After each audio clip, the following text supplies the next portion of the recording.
जय माता की प्यारे दोस्तों, कैसे हैं आप सब। कल हमने पढ़ा देवताओं के लिए हवन आदि में मंत्रों के अंत में स्वाहा और पितरों के श्राद्ध तर्पण में सौधा लगाना चाहिए। आज हम भगवती दक्षिणा के विषय में पढ़ने जा रहे हैं। आशा है आप सब जुड़े रहेंगे। जय माँ भगवती। भगवती प्राचीन काल की बात है। गोलोक में भगवान श्री कृष्ण की प्रेयसी एक गोपी थी। उसका नाम सुशीला था। उसे श्री राधा की प्रधान सखी होने का सौभाग्य प्राप्त था। एक समय परमेश्वरी श्री राधा ने सुशीला को कहा कि आज से तू गोलोक में नहीं जा सकेगी। तदनंतर श्री कृष्ण वहां से अंतर्ध्यान हो गए। तब देव देवेश्वरी श्री राधा रास मंडल के मध्यम रासेश्वर श्री कृष्ण भगवान को जोर जोर से पुकारने लगी। तुरंत भगवान ने उन्हें दर्शन नहीं दिए। तब तो श्री राधा अत्यंत विरह कांत हो उठी। उस साध्वी देवी को विरह का एक एक क्षण करोड़ों युगों के समान प्रतीत हो रहा था। उन्होंने करुण पुकार आरंभ कर दी। श्री कृष्ण, श्याम सुंदर, आप मेरे प्राणनाथ है। मैं आपको प्राणों से भी बढ़कर प्रेम करती हूँ। आप शीघ्र यहाँ पधारने की कृपया कीजिए।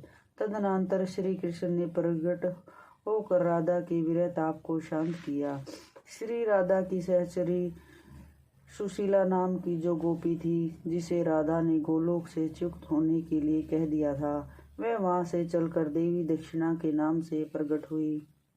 दीर्घ काल तक तपस्या करके भगवती माँ लक्ष्मी के विग्रह में उसे स्थान प्राप्त कर लिया। नारद इस प्रकार यज्ञ पुरुष दक्षिणा तथा फलदाता पुत्र को प्राप्त करके सबको कर्मों का फल प्रदान करने लगे।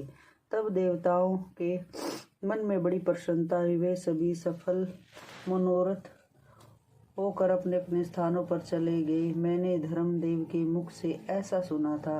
अतः मुने कर्ता को चाहिए कि कर्म करने के पश्चात तुरंत दक्षिणा दे, तभी सगफल प्राप्त होता है। यह वेदों की स्पष्ट वाणी है। यदि देववश अथवा ज्ञान से यज्ञ करता कर्म संपन्न हो जाने पर तुरंत ही दक्षिणा ब्राह्मणों को नहीं देता और साथ ही यजमान का संपूर्ण कर्म भी निष्फल हो जाता है, इसी पाप के फल स्वरूप उस पातकी मानव को दरिद्र और रोगी होना पड़ता है।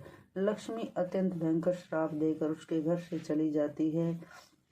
उसके दिए हुए श्राद्ध तर्पण को पितृ ग्रहण नहीं करते।